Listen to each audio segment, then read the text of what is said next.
I guess maybe I should say I don't have a normal PS5. I always kind of thought I would get one. Uh, it hasn't happened. At this point, it kind of feels like they're nearing the end at this point, so there's not really a point to it at this junction. But I thought it would be kind of a funny thing to comment on since it's kind of big news with gaming and crap. So to talk about that, last Tuesday it was announced, as I mentioned, which I was a bit surprised by first and foremost that they would even announce it because I thought the PS5 really wasn't around for that long. Although when you really think about it, it's been like what 4 years at this point since 2020. I mean, and as I said, since it's probably not too far from the end of its life, it's probably at least halfway through at this point. Since what the PS4 4 years in was what 2017 or something like that, and by then it was past the halfway point. So there's not too much of a point to go in, at least for me at this point. So I thought it was a bit unnecessary when I saw what the system can actually do because I thought at first when I pictured it in my mind maybe the graphics would be way updated, they could look way better if they're going to make a console like this at all. But I thought that would be hard to do because I mean the graphics are kind of the past few consoles have kind of almost plateaued. It seems like to where I feel like graphics.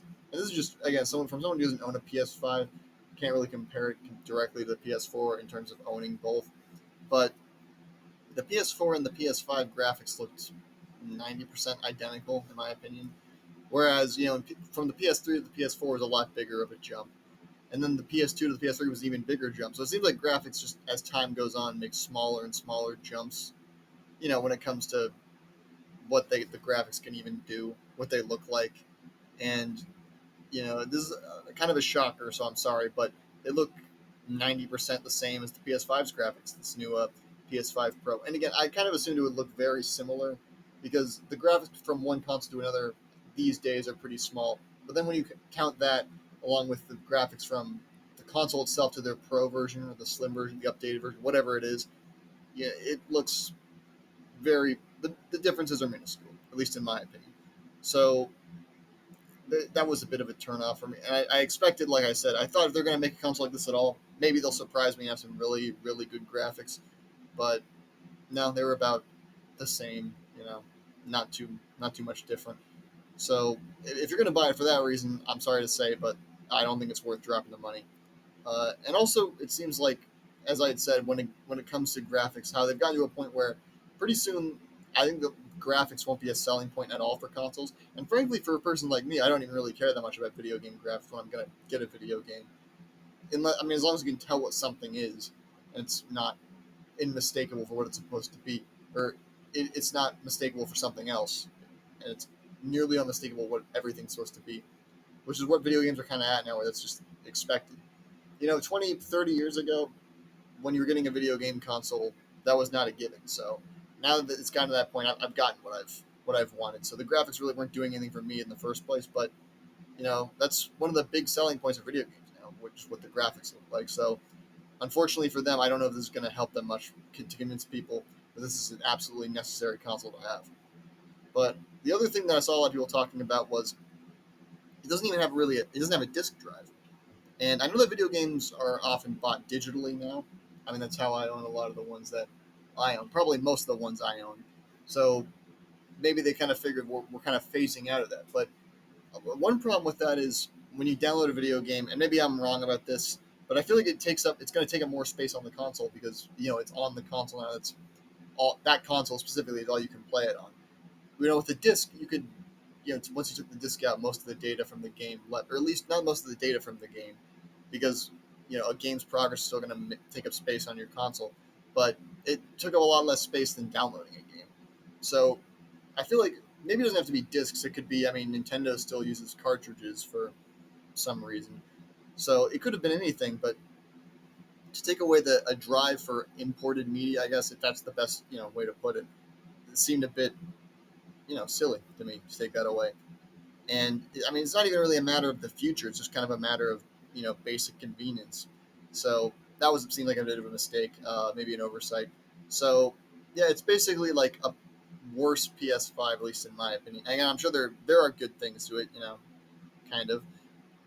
I mean, when you really look at the graphics, there are some small improvements. I mean, when you watch those guys try to highlight what they are, the people in the suits telling you to buy it, yeah, you can notice there are some differences. It does look somewhat better, just not by a whole lot.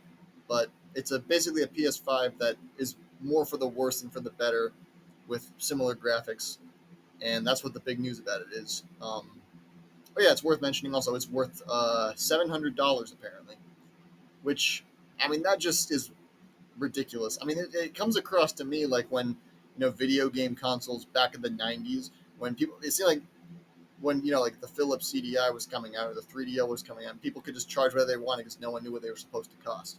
So $700, I don't know, seems right.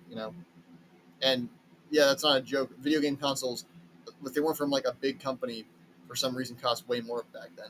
Like $700 was the price. I don't remember exactly which one, but that was the price for a serious video game console back then.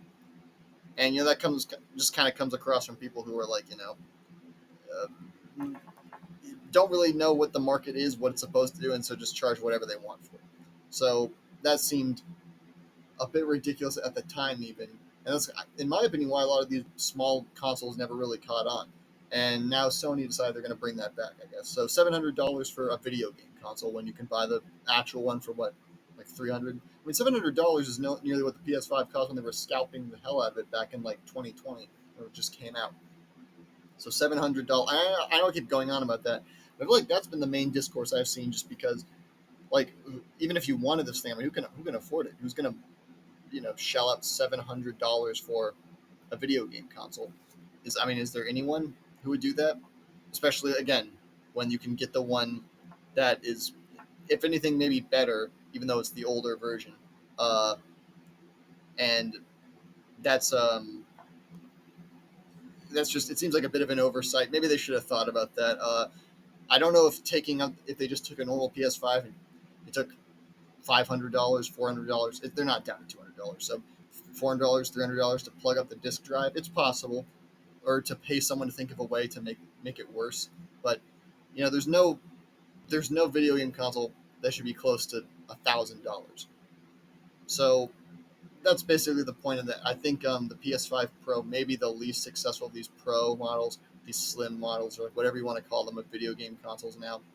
But at the same time, hey, I mean I'm sure there's someone who's going to buy it. So in total, it's a $700 video game console that has, as I said, marginally better graphics than its predecessor, and no disk drive, and is basically just kind of a worse model. So pre-orders are going to start for September 26th for any of those people who are interested in that pitch, and I hope I get a fat check from Sony or something for promoting it, because I mean, $700. Most people just have that lying around, right? So it shouldn't be that hard to make.